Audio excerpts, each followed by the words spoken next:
السلام علیکم دوستو آج ہم بات کریں گے کیپٹل ہل پر چڑھائی کی 5 حیرت انگیز اور وائرل ہونے والی تصاویر۔ صدر ٹرمپ کے پرتشدد حامیوں نے تمام رکاوٹیں عبور کر کے امریکی ریاست کے سیاسی مرکز کیپٹل ہل کے اندر داخل ہوئے۔ اس وقت کیپٹل ہل میں نومنتخب صدر جو بائیڈن کی فتح کی تصدیق کے لیے جو کارروائی جاری تھی اس کی کوریج کے لیے وہاں نیوز فوٹوگرافر بھی موجود تھے، جنہوں نے مظاہرین کی عمارت کے اندر ہنگامہ آرائی کے مناظر کو دنیا کے سامنے فوری طور پر پیش کرنے میں اہم کردار ادا کیا۔ دوستو آخری بار واشنگٹن میں اس عمارت پر برطانوی فوجیوں نے 1814 میں دھاوا بولا تھا، مگر اب 2021 میں صدر ٹرمپ کا ایک حامی ہاتھ میں کنفیڈریشن کا جھنڈا اٹھائے سینٹ کے چیمبر کے قریب راہداریوں سے گزر رہا ہے اور اسے کسی خاص مزاحمت کا سامنا نہیں ہے۔ کنفیڈریسی امریکہ کی ان جنوبی ریاستوں کا گروپ تھا جس نے امریکہ میں خانہ جنگی کے دوران کوشش کی تھی کہ غلامی ختم نہ ہو۔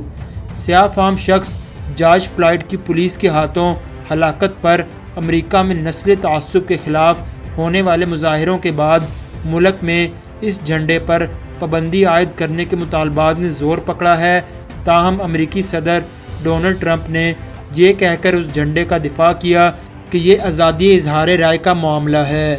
اس تصویر میں ٹرمپ کا ایک حامی ان کے نام کی ٹوپی پہنے سرخ رسیوں کے درمیان سے گزر رہا ہے جو وہاں طے شدہ دورے پر آنے والے سیاحوں کی قطاروں کے لیے استعمال ہوتی ہیں۔ اس شخص نے ہاتھ میں پوڈیم اٹھا رکھا ہے جس میں ایوان کے اسپیکر کی مہر بھی دیکھی جا سکتی ہے۔ اس تصویر میں صدر ٹرمپ کا ایک اور سرگرم حامی جو اپنا نام جیک اینجلی بتاتا ہے، اس نے صدر ٹرمپ کی متعدد ریلیوں میں بڑھ چڑھ کر شرکت کی اور کیپٹل ہل کے اندر چلاتا ہوا سینٹ چیمبر کی طرف بڑھ رہا ہے۔ اس کا حلیہ اسے دیگر مظاہرین سے جدا کرتا ہے جو کالے رنگ کی ہوڈیز پہنے ہوئے تھا۔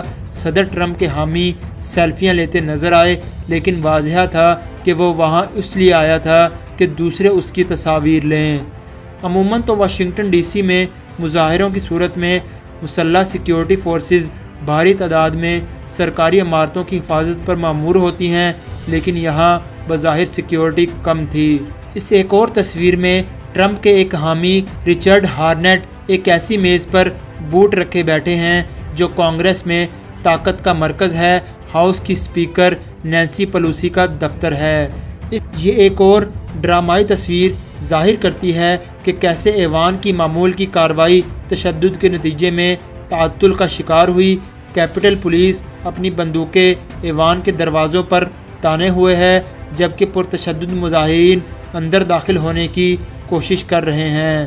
جس طرح دروازوں پر رکاوٹیں کھڑی کی گئی اور اسلحہ نکالنے کی ضرورت پیش آ گئی، اس پر کئی تبصرہ نگاروں کا خیال ہے کہ کیا وہ بغاوت ہوتی دیکھ رہے تھے۔ نو منتخب امریکی صدر جو بائیڈن نے ٹی وی پر ایک جذباتی خطاب کیا جس میں انہوں نے اسے جمہوریت پر ایک حملہ قرار دیا۔ ان کے کہنے کا جو مطلب تھا یہ تصویر اسی بات کی عکاسی کرتی ہے۔ تو دوستو آج کی ویڈیو میں بس اتنا ہی۔ ویڈیو اچھی لگی ہو تو ہمارے چینل کو سبسکرائب کرنا مت بھولیے گا اور بیل کے آئیکن پر ضرور کلک کیجیے گا تاکہ آپ کو ہماری ہر نئے آنے والی ویڈیو کا نوٹیفیکیشن مل سکے۔ بہت جلد حاضر ہوں گے ایک نئی ویڈیو کے ساتھ۔ اپنا بہت خیال رکھیے گا۔ اللہ حافظ۔